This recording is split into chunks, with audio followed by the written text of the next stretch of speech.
Joining us now, though, to talk about politics and life in general, Republican candidate for Congress in the 5th District.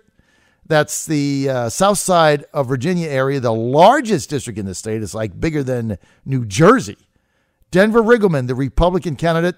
This is for the seat of the retiring Tom Garrett, and he's going up against Leslie Coburn, and that will be decided in the midterms on November 6th. Riggleman, the favorite there. Hey, Denver, good to have you with us. Good morning. 35 days and a wake-up, and then we're on November 6th. Is that what it is now, 35 days? And a wake-up. Yep, 36 days. Tomorrow, I believe, is Tuesday, so I think that's 5 weeks out. What is the most surprising thing so far you've heard on the campaign trail? Like something you've heard from potential constituents, voters, and you said, wow, that's a shocker. A shocker. For me, and it's probably something that's a little bit minor comparatively, but almost everybody I talked to in Southside's about infrastructure. So I had one town, I can't remember, maybe it was down near Keysville, but or Victoria. And I think it was Victoria. I had one of the city managers, come up to me and he goes, "Hey, Denver," and I said, "Hey, what's your biggest issue?" And he sort of looked at me and he said, "Sewer lines not replaced since 1908." I'm like, "You got to be kidding me!" He goes, "Yeah, it's not good." I said, "Sewer lines that break a lot." Yeah, I'm like, "Oh my gosh, that's crappy." But it's amazing to me the things that people are dealing with out on the trail, and just some of the things you hear are really amazing. Or, the one in Fluvanna County, I had one of a mother come up to me and she goes, "I'm really sick of driving my kid, to do her homework every night where I could get Wi-Fi," right? Or, just the things that people aren't listening to CNN or MSNBC or Fox News. They got real problems, and you really get to hear all the real problems on the trail. It is interesting because the district that you would represent is very diverse, obviously, and for people to say, look, I don't have Wi-Fi where I live, that's a real issue for people in today's environment that really doesn't come up when you talk about the urban and suburban districts. Let's get to the president's win on Canada last night. Canada caving into the president's demand. NAFTA, which I hate, is now dead. RIP, never to be seen again. Replaced by USMC, U.S.-Mexico-Canada Agreement. Now, here's the reality. The Canadians dropped every single demand they had before midnight because the president was going forward alone. At the press conference on Wednesday, he said he was done negotiating with Canada. He didn't like their negotiators. He didn't like their attitude. And he said he told his staff he was done with them. He was going forward without them. Then they acquiesced on every demand. This is a good thing for the American worker and a good thing for your district. Tell us why. Well, I mean, the first thing you see is that they upped the limits over the TPP, right, on actual dairy exports. We're talking about, the import-export of dairy with Canada. We can now ship more dairy products into Canada. They've opened that up. And for the 5th District, I mean, that's just amazing. And I think that's what I've been saying on the trail, and you've heard me, John, is that the farmers weren't screaming. They said, we believe that there has to be some short-term pain for long-term gain. They have supported Trump. They said at some point it's probably going to be too much to bear, but they understood that they have been in an unfair system for so long, and they want free trade. Mm-hmm. They don't want subsidies. They want trade. And I think free and fair trade is what we're looking at right now. And I'm a military guy, so I call it F2T, right? Free and fair trade is what we need, and I think you're seeing these promises being kept by the president.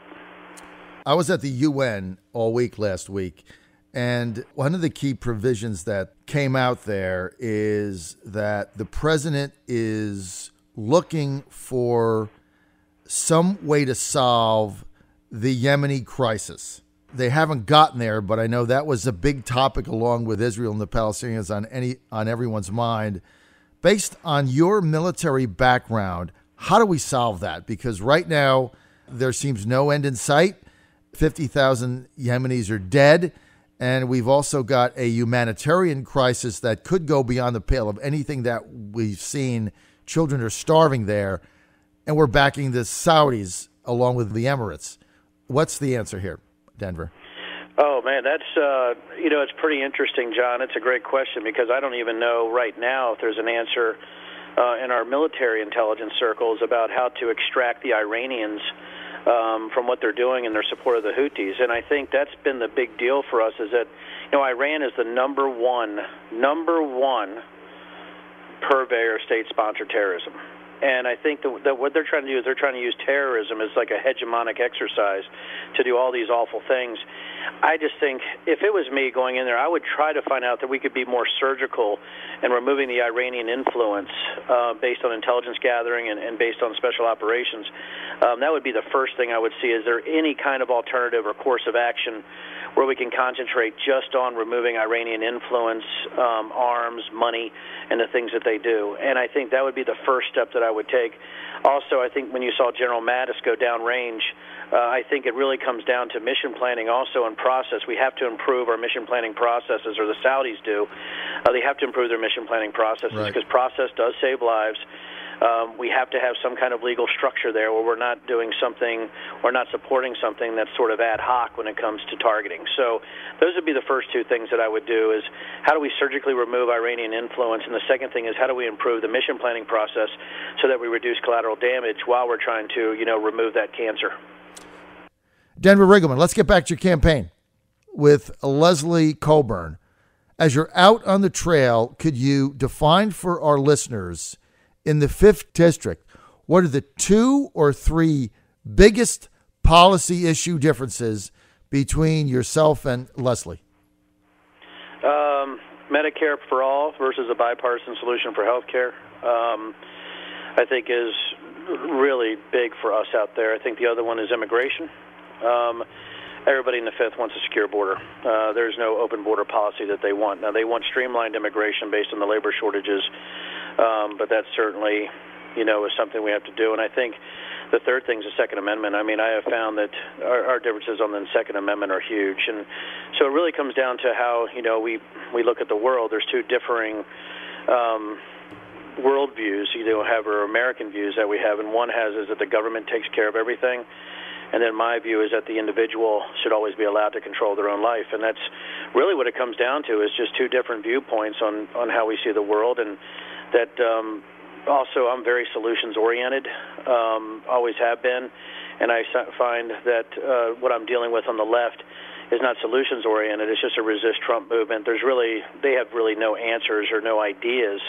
And really an idea, that you can't execute is really a fantasy. So I really think you have ideas with solutions against fantasies. I think that's what it comes down to. When you're in debates or you're in a forum or something and the economy comes up, and obviously the Trump economy, I mean, I don't care where you stand on this. You can't argue with the numbers. I mean, it's absolutely phenomenal. Jobs, business confidence, consumer confidence, wages, 401k all those metrics savings. Are up, even real wages now, John. Everything is up. They're all up. So when you're in a debate or forum, what does your Democratic opponent, Leslie Coburn, what does she say? I can't get her on my show. I've invited her numerous times. What does she say about the economy? That the tax cuts, were just handouts to the corporate interests.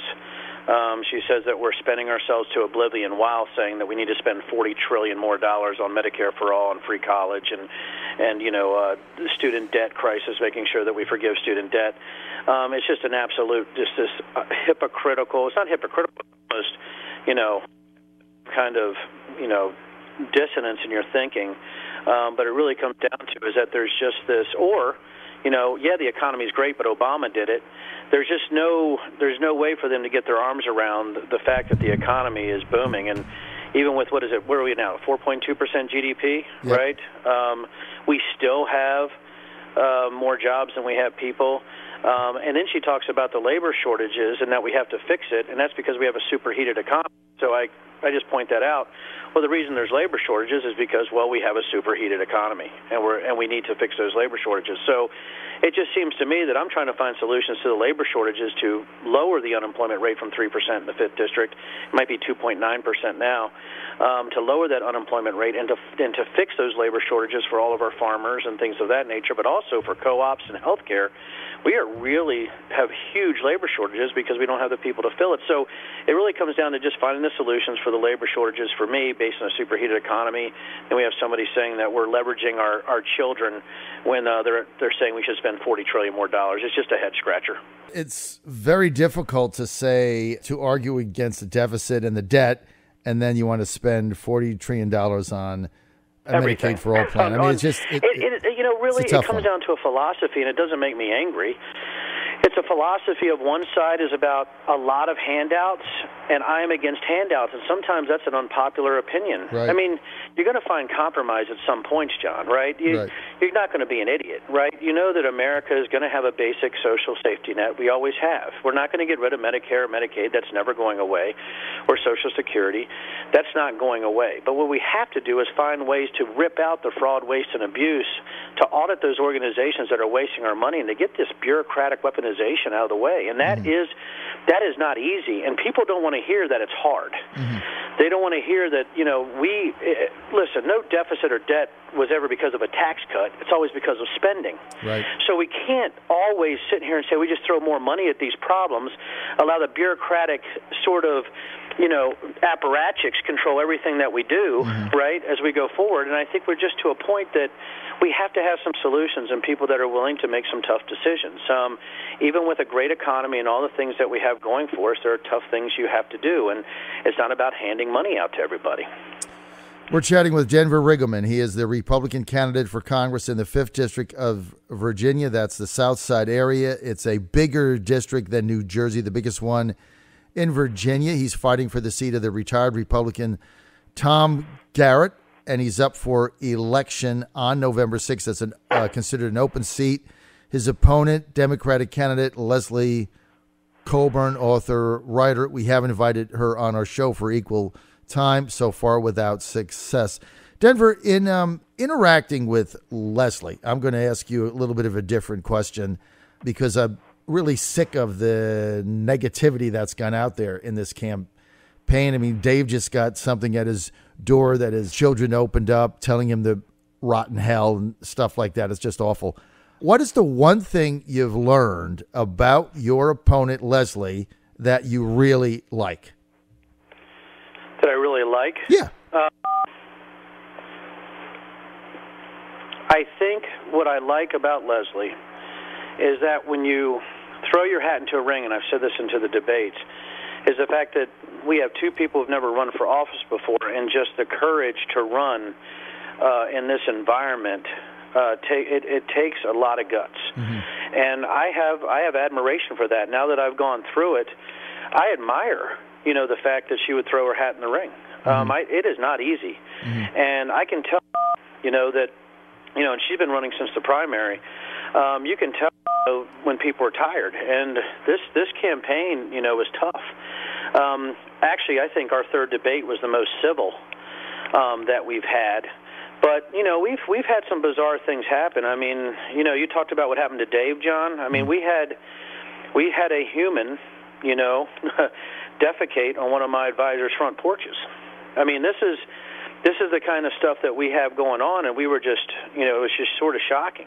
And, but we didn't make a big deal out of it because we know that there's crazies out there, and I don't think even, for Leslie's campaign, I'm sure they don't have, an army out there doing this stuff, and we certainly would never do that. And there's people on both sides that do some crazy things, but we have had some disturbing things happen, but I do admire the fact that somebody would throw their hat in the ring and do this because it's not easy. Well, what you just described is really gross, and it's kind of been my thing today. All this is not helpful. I mean, let's just have the debate, look at the issues, make a decision, and go forward. But when you do that kind of thing, or what happened to Dave or to your aide, it's just ugly, and there's no place for that. All right, I've only got a couple seconds here. Final question. You were going to get popped with this at the end.